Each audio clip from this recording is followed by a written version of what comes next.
Startups begin in communities across the country. Why does Silicon Valley get so much credit? My name is Nick Kastner. And I'm Caitlin Clays. We're interviewing the people building startup communities across America. But in the areas no one is talking about, the middle. This is the Ecosystem Builder Podcast by Mug.News. Shelley is based in Lawrence, Kansas, with experience working for NetWork Kansas in multiple managerial positions. She has been involved with supporting startups and communities across the state for years and has recently been hired at Kansas Main Street.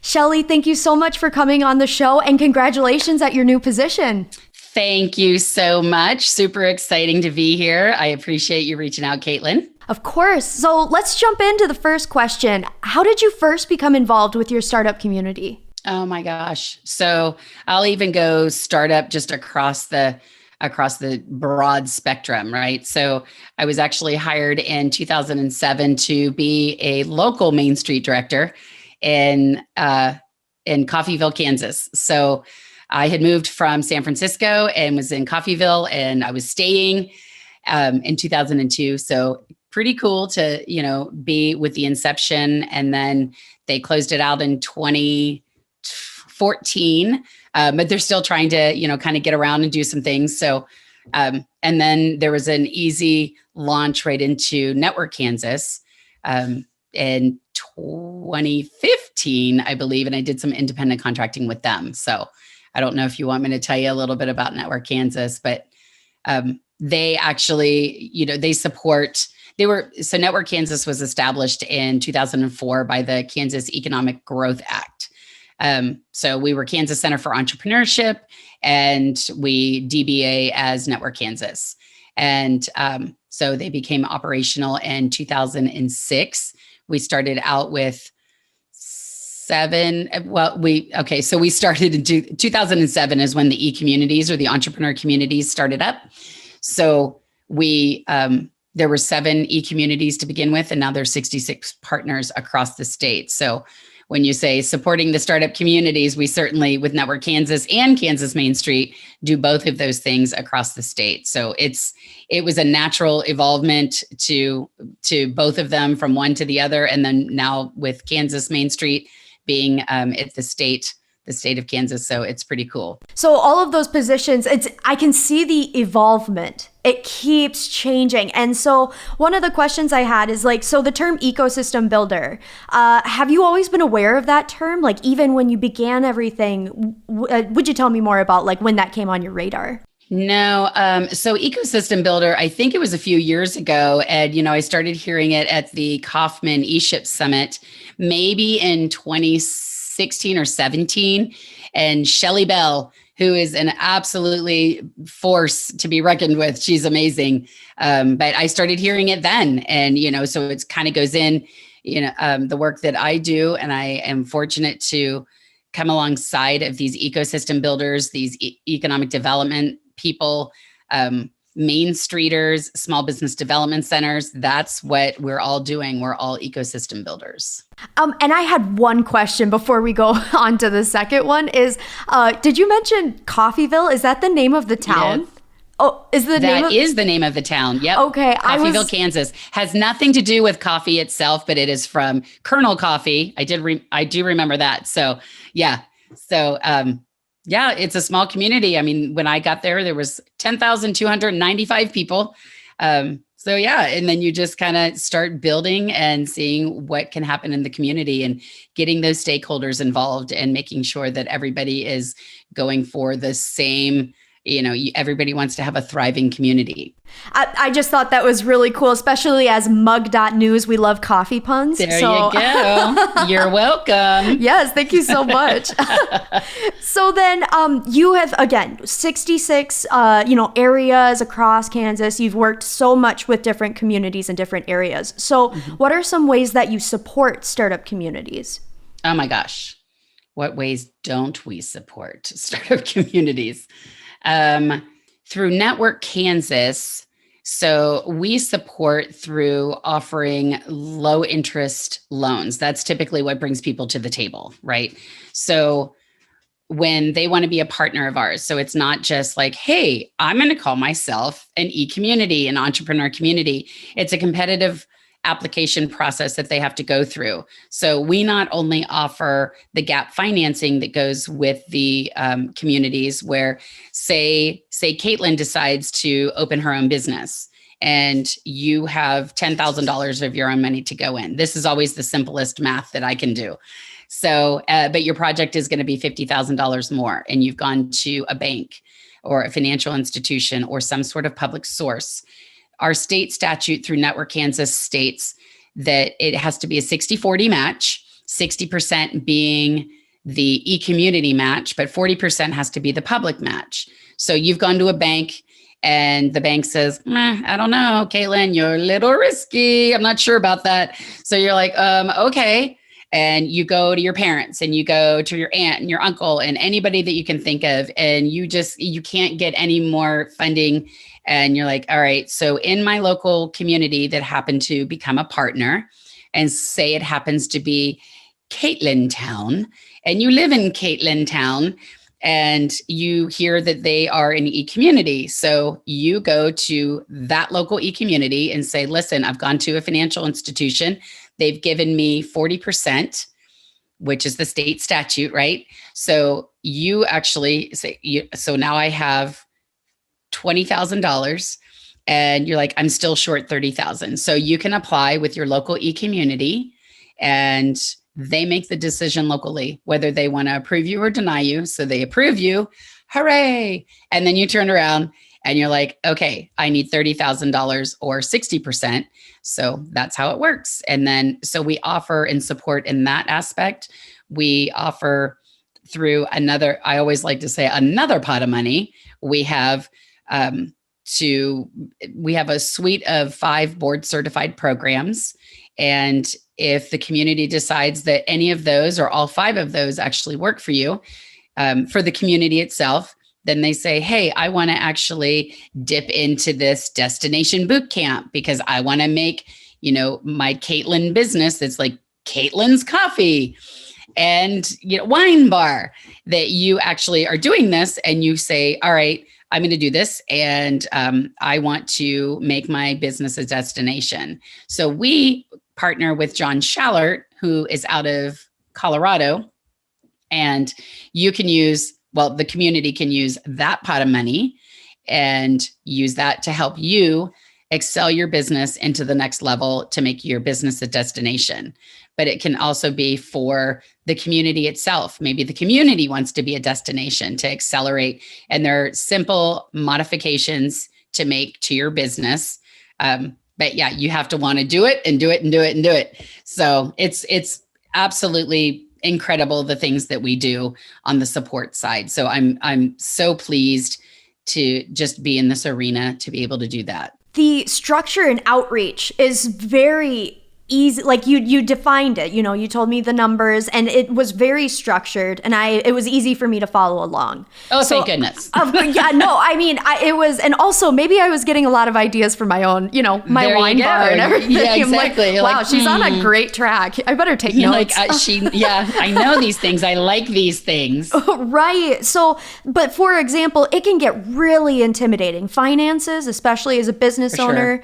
And if you were never involved in like eco or business entrepreneurship starting out. So having also, it sounds very friendly, very welcoming and opening of like including people. So thank you for going into a little bit more detail about that because it really does show a little bit more about NetWork Kansas. For sure. So you had just moved to your, your new ecosystem, but I would say in your past experience, what is one thing people wouldn't know about your ecosystem? And thinking of a broad scale, since you have been very involved at different communities. Well, let's see. As of today, now let me find it so I can actually get this for you. So we're partnering with the Kansas Health Foundation, Blue Cross Blue Shield, E2 Entrepreneurial Ecosystems, which I do believe Don Mackey, for a community investment with what's called NetWorked. So you can go to networkedforchange.com And that is connecting the unconnected networks and closing the gaps between people, information, assets to develop pathways that solve community challenges. The partnership connects community foundations, health foundations, organizations, entrepreneurship support, minority-led organizations, and economic development organizations. Mm-hmm. So it's called NetWorked. NetWorked. Got it. Okay, definitely. We'll include that in the description below. There you go. So then, again, you've been working broad scale. And so what you have experience in helping people begin their business. So if someone were to start a business, what is like the first thing that they should do before they go and get their finances set up, before they go and like make all the outreach, or unless that is the first step they do? What do you suggest they do first? So prior to moving to a community, they should definitely talk to their partner first. Make sure that their partner alone is on board with something like that. So I think you need to work with these entrepreneurs and figure out what problem you're trying to solve. What's your solution? Don't just sit there and go, okay, this is what I want to do. I want to open a coffee and a wine bar, right? That's not always necessarily the answer in the community you're going in. So you're trying to solve a problem. And that's probably the biggest thing, that people are like, I want to open something that I like, and I want to work for myself, but I don't want to be there all the time. So you really have to solve the problem and find the solution for it. And then I think you need to do a little bit of market research for sure. Figure out how you're going to fund the business. And then you kind of start talking with, partners, your economic development person or your Main Street director, your SBDC person, your small business development center person. If you have a coach or a mentor, especially if you're in this kind of work as an entrepreneur, hopefully you do have a coach or a mentor. That's awesome. And then you start looking at your financial institutions. So then, speaking of financial institutions, you had mentioned about some of the finance and structure that NetWork Kansas has done already. So we covered that, but I was then wondering, do you know of any other grants or local grants or interest-free loans, broad scale, that you'd recommend to people? Well, I would have to definitely say, I'm sure there is something local wherever you are. So potentially, with the loans that we have, there are low interest loans. So that's what NetWork Kansas has with their e-communities. I'll tout a little bit about this, at least as of today. We have NetWork Kansas has made 727 loans to about 694 businesses. So sometimes you get some people that are like, I don't know if I believe that this is real. It seems too simple when I'm working with my local e-community or my local economic development person, right? And we're like, okay, well, I guess if you need to talk to, we've got 694 businesses that you could potentially talk to. So that's been like $23.5 million that's been loaned to 694 businesses. And that's only 18% of the funding that's gone into the deal. On the whole grand scale of the things, we have about $107 million of other funding that's gone into the deal. So that's through your banks, your financial institutions, your city, county revolving loan funds, foundations, anything like that. So I think that if people are looking in their community themselves, always think of, here's what I used to tell people. People would walk into my office when I was at downtown Coffeeville as a Main Streeter, and now a current Main Streeter again. People would walk into my office and ask, like, what grants do you have? And I'd put it back on them and ask, are you investing anything in yourself? And they're like, well, no, I just wanted to see who's going to give me money. And I'm like, that's not how it works. I'm like, if you're not investing in yourself, then why on earth would anybody else want to invest in you? So you really have to have just such confidence in yourself and in your business, and have you solved that problem? And do you have that solution, and move forward that way? No, I think that's a great point, is finding a problem. Usually people are like, I don't want to see a problem, but the idealization like of a problem means a better solution. So definitely when I start my coffee and wine business, I'll look for a town that doesn't have any coffee or wine. So there you go. There you go. See, you've already got it down. Well, speaking of that coffee transition, I do want to ask, are there any coffee shops that entrepreneurs hang out in, whether that's in your area or that you recall in any of your past places you've been? I can give you a couple that are actually here in Lawrence, Kansas. Now, I know due to the pandemic, we have some that are temporarily closed, but Alchemy Coffee and Bakehouse was just incredible and just wonderful. And I got to actually hear the owners speak at an entrepreneurship course that I was in over at KU. And Decade Coffee, again, that's a temporary closed. We have a new, so I don't know if the new one with Sid and Nancy's, awesome name, by the way, but they have one, but even before, and they're still going with Uplift Coffee and JNS Coffee. I'm trying to think, The Roost, Z's Divine, Espresso, and I think Coffee Shop. When I go down to get massages, I go by Java Break. I always see people out there doing stuff. So it's pretty cool. La Prima Taza. So there's quite a number of them here in Lawrence itself. So I'll tout that side of it. Very nice. So then co-working spaces. Are there any co-working spaces in Lawrence that you recommend? So there are a few. I think some of them just do it specifically on their address. So the Cider Gallery, which was incredible. It's a beautiful, beautiful space. So there's the Cider Gallery and what we refer to as BTBC, which is the Bioscience and Technology Business Center. And then a couple of them are like, there's an amazing seafood place downtown called Mass Street Fish House. And there's some space above that. Yeah, it's really good. 1201 Wakarusa and 1505 Castled. So yeah, there's a few. And then I know through NetWork Kansas, we actually have a list of them across the state. That's, just really cool to actually be able to share with some people. So as I'm trying to pull it up now. Oh, there is a great one that I've been to both of them in Wamego. Excuse me. It's called Ironclad. And he also has one in Manhattan, also Ironclad. And that is Mr. Darren Miller. But absolutely incredible spaces and gorgeous and beautiful. Yeah, it's really, really cool to work there. That's awesome. What I love, when people come on the show, they talk about some co-working spaces that they know. And I was like, they always have cool names, Yeah, like, right.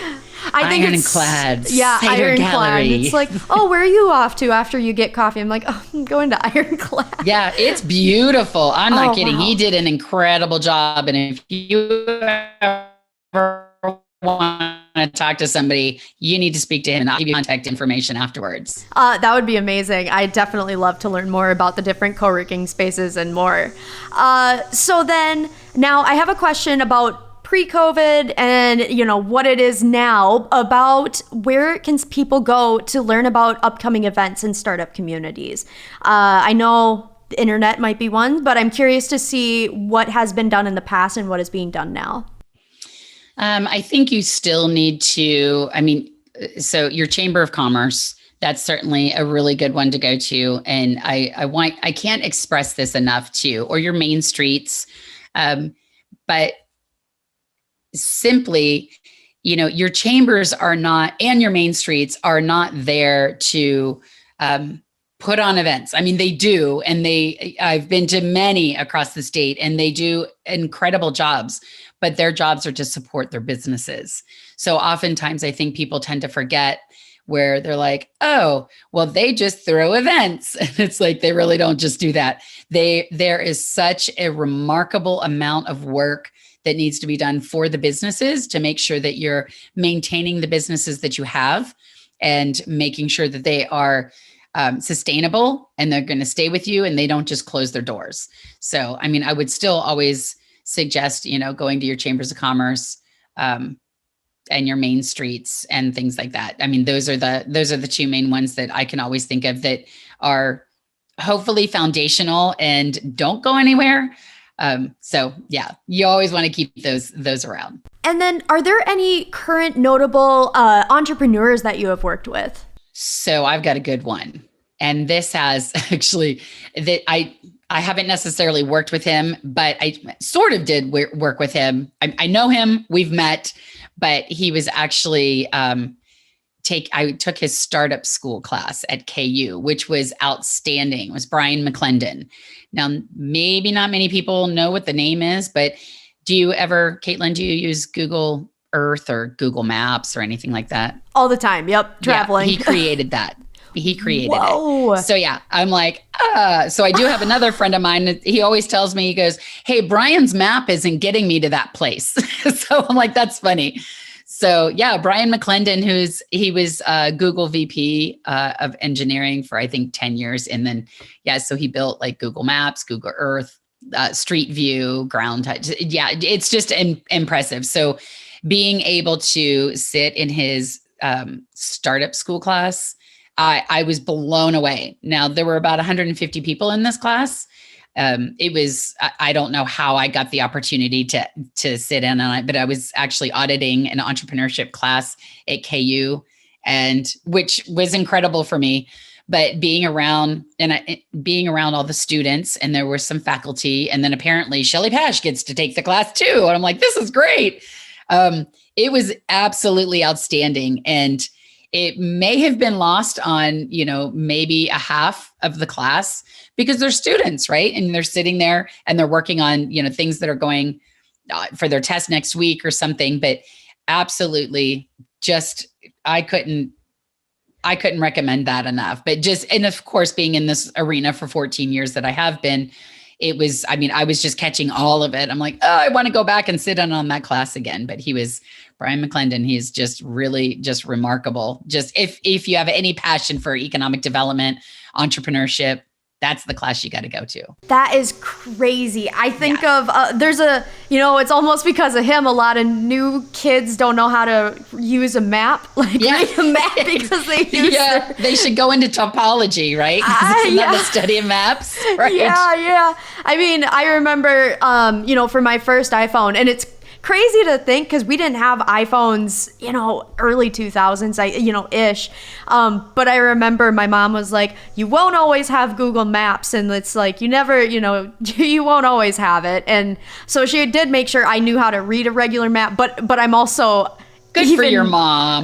Yes. Yeah. So I'm very lucky in that sense that I can do both, but I will be honest, I do prefer the Google Maps. I do too. So I hear you. And it's so much easier if you're in your car and you're like, drive to, Yeah. Boom, it's there. And the paper map only works if you have a co-pilot. That is it. Otherwise, you have to pull over every 20 minutes, make sure you're going in the right direction. So my next question for you then is exactly. I need a compass and a map. Yes, absolutely. Yeah, just roughing it in Boy Scout style. Right, exactly. So then how do you include diversity in your ecosystem? Or how do you recommend it for multiple ecosystems? Oh my gosh. Well, I think just being open and available to that, ever since it's been a banner year that we had in 2020, right? I've seen some incredible work that's been going on that I've been fortunate to be a part of in Northeast Kansas. And so in Douglas County alone, they've been working with Forward Cities on equity for every entrepreneur. So their whole vision of it is having every entrepreneur has an equitable opportunity to access, to have the access to develop, launch, grow a business that creates wealth for themselves, their family, or their community. So it's very impressive to see, making sure you have that entrepreneurship support network. And I'm trying to remember the KCK group that actually it was Shawnee County. So Shawnee County as well has the SENT group. And the SENT group is strengthening and empowering neighborhoods together. So I think just being able to make sure that you're aware of who is in your community, who's at the table, who has something to say, because everybody has something to say, and being able to just include just include everybody. And you just can't, I've been fortunate to be part of Ellis County, which is almost smack in the middle of Kansas. They've been doing a courageous conversation once a month, I believe, since it's been October. And there have been some incredible conversations to be able to not just address all the white people in the room, and we have to be very aware and cognizant of how everybody is represented. So I think just being able to, but there's also a trust gap, right? And we have to recognize that as well.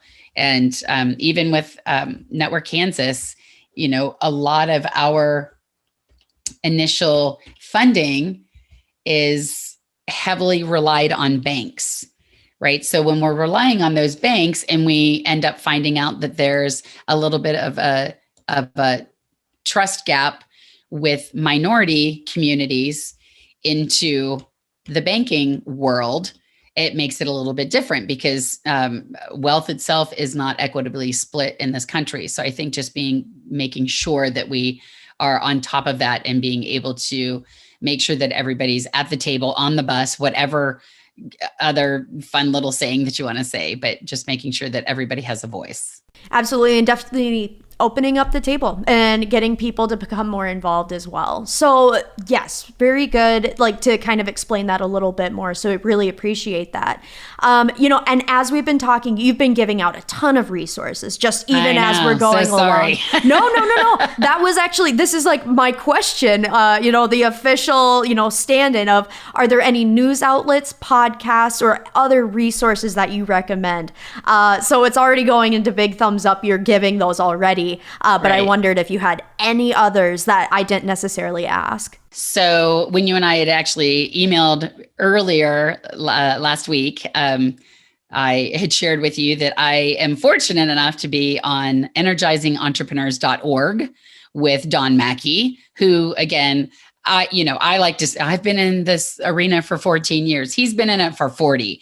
So he certainly gives me a whole lot of information. And, we even if I were in this field for 40 years, I'm still going to be learning things, right? And we should be. So energizingentrepreneurs.org is incredible for the podcast. Christina Long with Mel Collective. She works the Create campaign and works on diversity, equity, and inclusion services. I know I mentioned a couple of the programs that were out of Kansas City, Kansas, with Dr. Danetta Watson, who handles the Business Mastery Boot Camp. And that's more of a comprehensive training, mentoring, and access to capital program that approaches entrepreneurship a little bit differently. And then Kira Cherie, who is also out of KCK, works with the Entrepreneur Business Basics, and she provides workshops and trainings and sessions that she facilitates herself and just becoming a successful entrepreneur. And they're both absolutely incredible. And then working with Forward Cities. So and Gabe has been pivotal, and working with Faye Horwit it's just fantastic to see. And their eShip Communities division is actually a partnership with Kauffman Foundation. So we're fortunate to be in that arena, and I'm just kind of learning a little bit more about that. So it supports the creation of a repeatable bottom-up approach to building and strengthening those entrepreneurial ecosystems. Mm-hmm. And you've said two names that have definitely been on the show. Don Mackey, who has been on the show as well. Him and I talked about Lanesboro, Minnesota, which is a little tiny rural town where he spoke about like ecosystem building, the importance of doing it in rural communities. And then also Gabe Munoz, who has been on the show recently too. And you know what I love to see is the connection that ecosystem builders have to each other just over just the states, and that's something that I've loved to observe as we bring on more people on the show. It's like, oh, hey, I know that person. Oh, right. Let me connect you with this person. And then after connecting with the second person, you find out they know 4 other people. Right. And that's a very reason why the groups got together and started Networked initially. So, I mean, it's fantastic. And Christina Long, who I mentioned before about that with CML Collective, it was an incredible force, and what a great convener and connector she was for that. Mm-hmm. Certainly. Well, I mean, that is kind of what we have so far. I mean, do you have any final thoughts before we completely close out? Oh my. And I'll steal part of this from Victor Wong. And, I'm always a disruptor. So I always like to, I'm like, just continue being a disruptor and continue to move, do, dream, and shake things up. That's the biggest thing. If you have a passion for unifying those concepts and people and trying to make a difference, the best thing I can ever tell anybody is to just get involved with your local ecosystem builders to help connect those dots. Very well said, Shelley. Thank you so much again for coming on the show. And I can't wait to connect with my co-host and tell him all about you. Thank you so much, Caitlin. I appreciate it. Now that we've learned about an ecosystem from a person who's building it, I'm going to link back up with Nick to clarify on some jargon and take a deeper dive into this ecosystem. Caitlin, how was your interview with Shelley Paasch? It was great. I had a blast. She is so fun and bubbly to talk to. So I'm sure you can definitely tell throughout the interview. It was just a great time. Amazing.